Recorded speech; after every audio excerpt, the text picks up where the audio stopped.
दिए गए चित्र में ए बी समांतर CD है, तब y अंश माइनस x अंश का मान है। चार ऑप्शन दिए हुए हैं, 10 अंश, 20 अंश, 30 अंश और 40 अंश। ठीक है, इस चित्र को हमें देखना है और हमें x और y के मान निकालने होंगे। उसके बाद में दोनों को घटा देना है, तो y में से x को निकालना है, अंश पर आ जाएगा।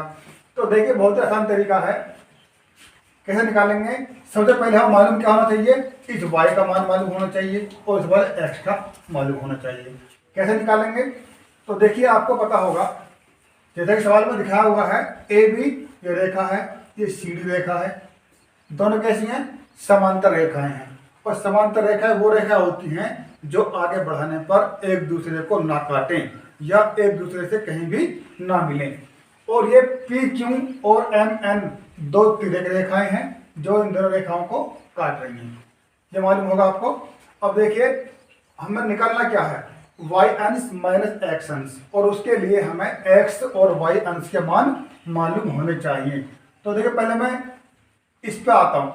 यहाँ कोण दिया हमारा कितना, 110 का दिया हुआ है, और ये कोण हमारे पास में कुछ नहीं दिया हुआ, इसका हमें पता नहीं कितना अंश है।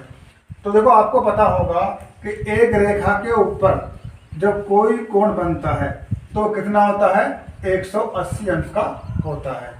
अब आप चाहे इसे कितने भी हिस्से कर लो, इसका योग 180 अंश ही रहेगा। सेम यही सब प्रॉब्लम यहाँ पर होती है, यही यहाँ पर देखना हमें। तो देखिए कितना होगा, यदि 180 है तो एक का मान निकालना है तो 180 को दूसरे घटा देंगे, तो वो तरीका यहाँ अपनाएंगे हम, देखो है ना।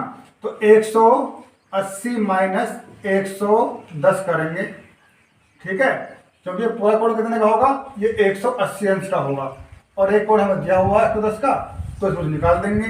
तो कितना बचेगा, ये 0 आ गया, 8 में से, और तुम्हारा 8 में से 1 गया, तुम्हारे 7 रह गया, तो तुम्हारा कितना आ गया, ये आ गया 70 अंश कोण आ गया।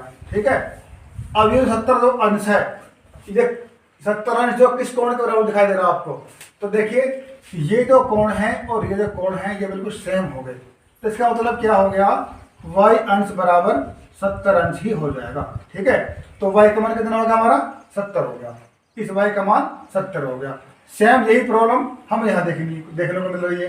तो देखिए इस x का मान निकालेंगे हम, तो कैसे निकालेंगे, तो देखो उसके लिए हमें चाहिए ये मान निकालने के लिए, क्योंकि x का ये जो कोण है x वाला, ये इस वाले कोण के बराबर होगा। ठीक है, आप चाहे उसका कुछ भी मान a b p को रख के कर सकते हो, लेकिन मैं डायरेक्ट निकाल रहा हूँ ताकि जल्दी हो जाए।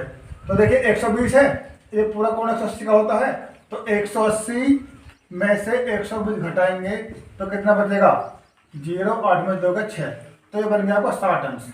ये कितना बन गया, ये बन गया आपका 60 अंश। अब देखिए ये जो कोण है ये इस x के बराबर होगा, जैसे हमारा y अंश इसके बराबर हुआ, इसी तरीके से हमारा x का ये दोनों कोण x आपस में बराबर हो गए।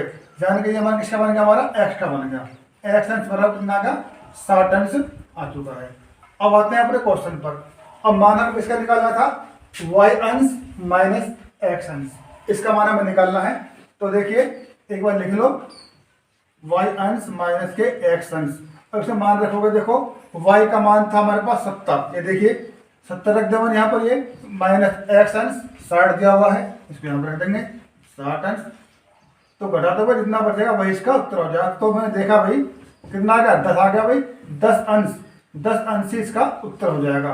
तो देखिए ऑप्शन नंबर ए जो है हमारा, ये बिल्कुल ठीक जवाब हो जाएगा, 10 अंश। तो y अंश माइनस का x अंश का मान कितना हो गया, 10 अंश आ गया, यही इसका उत्तर हो जाएगा। और यही सवाल सन 2018 में CTET की परीक्षा में पूछा गया था। ठीक है, 2018 में CTET की परीक्षा में सवाल पूछ लिया गया था। ठीक है, तो इस तरह का एक ना एक सवाल बनता है, तो आपको रेखा गणित से संबंधित खास तौर पर जो तुम्हारी तिर्यक रेखाएं और समांतर रेखाएं वाले क्वेश्चन है इस तरह के, वो आपको आने चाहिए। ठीक है, तो चलिए चलते हैं अगले क्वेश्चन।